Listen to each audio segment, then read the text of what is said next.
Hey ladies and gentlemen, this is the Boomcast. It's your boy Mark, your boy Grizz and your boy Dave. We just went to see Solo, a Star Wars movie, or Star Wars, a Solo movie. I don't know, whatever it is. Basically, let me quickly set the scene first because there's a few new characters. You got Woody Harrelson playing, what was it, Beckett. You got my man Vision, I can't remember the actor's name. Paul Bettany. Alright, cool. Playing Dryden. You got, who else we got? We got Emilia Clarke, man. What was it? Kira, Oh yeah, Kira, yeah. But basically, yeah, man, so the story starts, Han Solo and Kira, they got a little love interest, They're basically on the run, man. I don't know what's going on. Basically, the movie's whack, man. I thought it was whack. It started poorly, but... There is a difference of opinion here, though, man. Yeah, like... Dave, wait. Let Dave take you in. Yeah, I'll let Dave kick it off. And we'll jump in after. Well, the thing is, I approached the movie as an independent movie, so as a standalone. So I purposely didn't see any trailers, and I didn't want to hear about much about the storyline or the actor. I found it engaging from the minute, from the first minute. Also, can I just quickly point out, there was no intro crawl which kind of runs in the spin-offs, because I don't think there was one for Rogue One either, if I remember rightly. Yeah. So that's just like a main story thing where they do the But with Rogue One, like, it just cut straight, like, there was no crawl. They did the little blue writing though, right? They did in in Solo, but in Rogue One there was no writing whatsoever. Are you sure, yeah? Yeah, it just started off with the ship coming into the scene. Okay. But with this one, it started off with a bit of blue writing, but there was no crawl. Which is good. I think they should keep it that way. I don't think they should put the crawl in any of the offshoots. That should just belong in the main series. Yeah, I just found the movie really, really entertaining. Like full of action. The storyline was quite strong.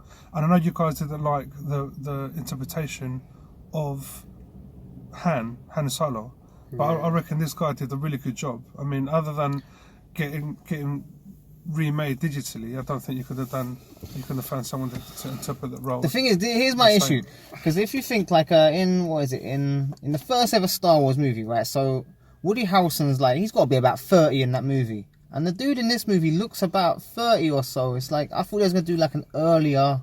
It seems like they should have shot that shit earlier. I don't know, man. He meets Chewie, but he seems like he's the same age that he was in.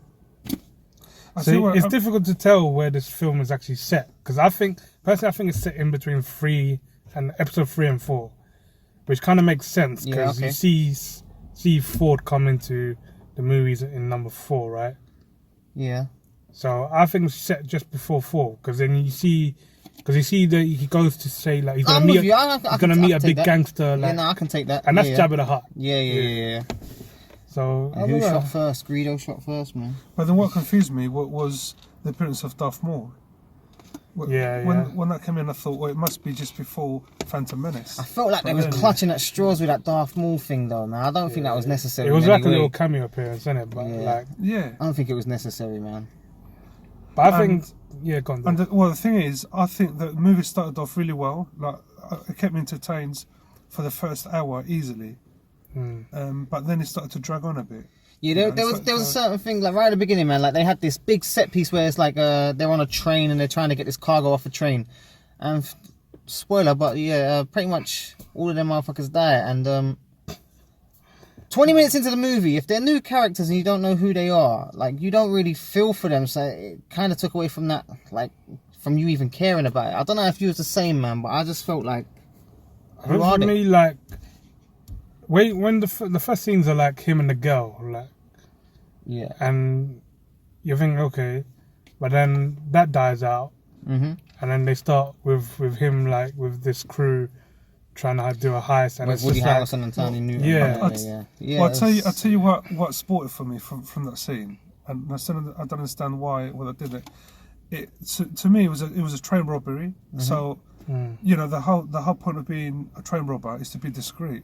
And they had the ship flying right above the train, they kept on attracting the marauders. Yeah, the marauders ended up coming. Obviously, they're going to come. If you've got a big ship flying on top of the train, you're not being discreet. So I don't understand why they did that. So basically, the marauders are shadowing them throughout the whole movie, and there's another scene with the marauders, and it's like they put a tracking device on the Millennium Falcon, and they end up finding them at the end of the movie, and you're like, but they went through all this, the maelstrom and all that shit. They lost like all the ship's outer body, yet they still found them. I didn't get that part, man. Maybe I'm missing something, but that tracker still couldn't have been on that ship at that time, man. Like, they hit warp speed and everything, and the tracker stayed on the ship. Does that shit make? Does that? I don't know, man. I don't know if that's just me, like nitpicking. You even see like the weapons on the Falcon like fly off. The gun goes, they're going through storms. Like that big squid monster thing comes at them. That is the Kessel Run, by the way. Yeah, that's the Kessel Run. That's the Kessel Run. He doesn't do it in 12 parsecs. He doesn't do it in 12 parsecs. It's a lie. His whole life is a lie. Yeah, he cheated. I mean, I do think that the whole end scene of that train robbery was a bit too convenient, where the whole train goes down and they manage to hold on to just a particular carriage that had Chewbacca and Han Solo in there. Yeah. And then the other three enemy helicopters was attached as well. It's a bit of a mess, to be honest. Yeah. They didn't do that. It wasn't a good scene, man. It wasn't a good scene. And that's the biggest set piece in the movie, minus the last bit, the Kessel Run bit. Little shout out to Warwick Davis. Warwick Davis is in there. He turns out to be one of the Marauders. He's wearing a mask and then he unmasks himself. He's got a speaking line in this, which I'm not sure that he's had in any other movie before. Yeah, this is his first speaking role, yeah. That's a good call, man. We see him last year at Comic Con. We are going Comic Con this year, so check us out on Saturday. What do you guys think of like Vision as Dryden? Man, like Vision. He actually did alright. He wasn't too bad, but he was a decent bad guy, man. I feel like he didn't get enough screen time, man. I feel like they overdid him, man. They basically had 2 scenes that lasted 5 minutes, 10 minutes, probably. I liked his little weapons, but I think that was the best thing. That's what makes him unique. He's got these like I don't know if it's just me as well. Like when he was getting angry, I'm sure the motherfuckers were getting deeper and redder, man. Like his eyes definitely went redder. I was like, yo, this guy's. I tell you what, I did like. I really did like the negotiating scene.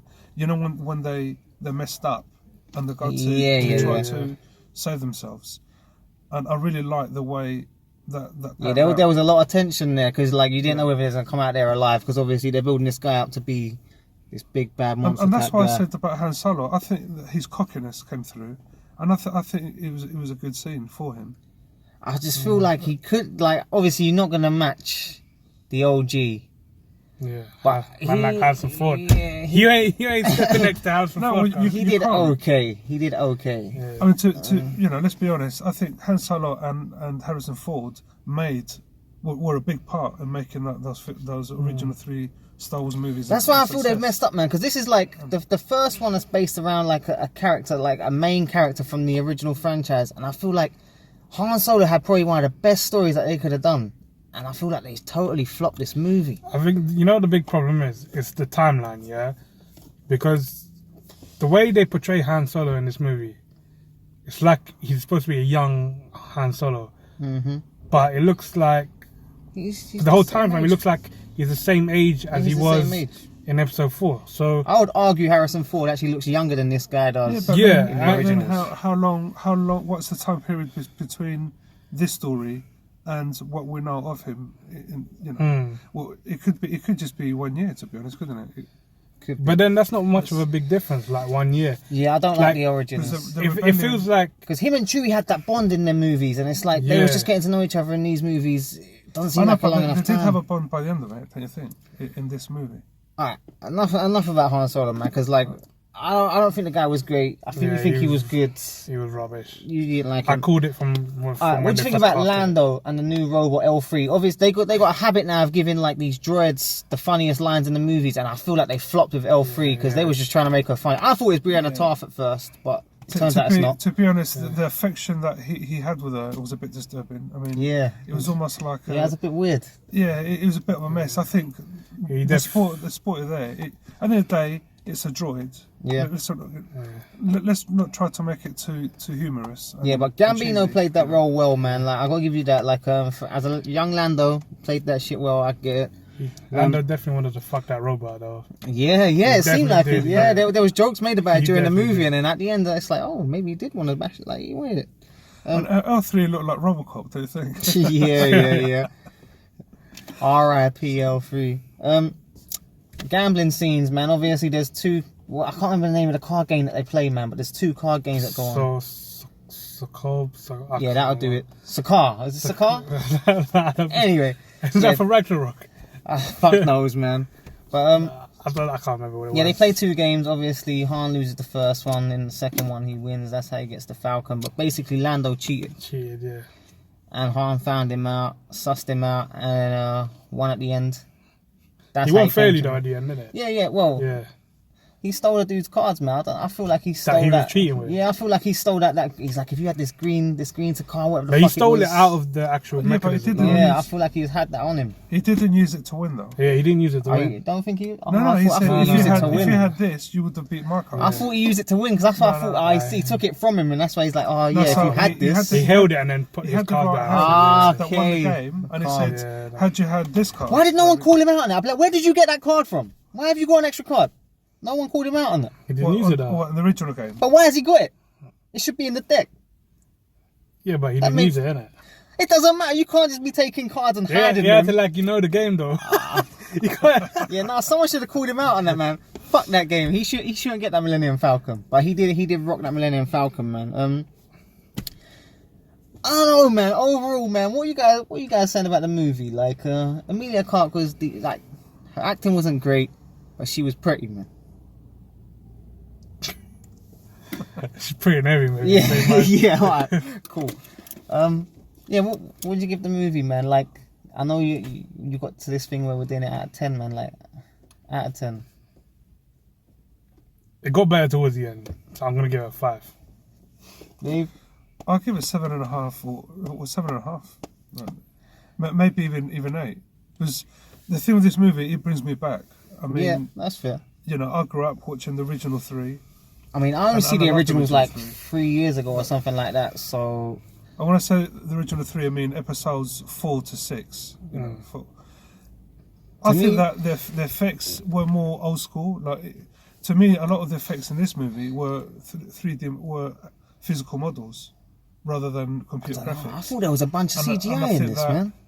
Well, obviously there is some CGI, but it looked more old school, and I think that the storyline is a bit more like the original. Me personally, you know how I feel right now. I feel like I've just come out of watching a DC movie. Like I've gone in with high hopes. Look, man, I'm ripping the shirt. Yeah, ripping the shirt.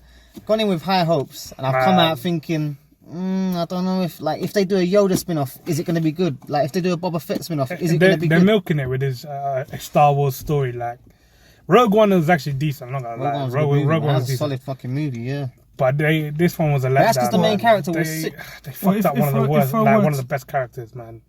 If I were to put this movie in terms of my favourite of the whole series, I would say the original 3 were my favourite. Then this, funny enough, and then Rogue One, and then I'll put Phantom Menace, episodes 1, 2, and 3, and The Last Jedi for me was actually the weakest movie of the saga. I'm gonna put it out there real quick. This is the worst Star Wars movie I think I've seen so far. Go see it anyway, but it's definitely to me. I think it's actually worth watching. It's worth watching for the story. Like, you will watch it and then you'll be like, I ain't gonna watch this again. Yeah, like maybe if it's on at Christmas or something one time on TV, like I'm not gonna go out my way to put it on, man. Like I'm not gonna buy it. But to me, would you watch it again, Dave? 4 out of 10, man. 4 out of 10. And I think that 5 if you guys max. watch it again, you might actually enjoy it more than this time. But I don't know. Maybe we're just looking for different things in the movie. Yeah, it's possible. So wrap it up. Yeah, all right, cool. So video is like 15 minutes long.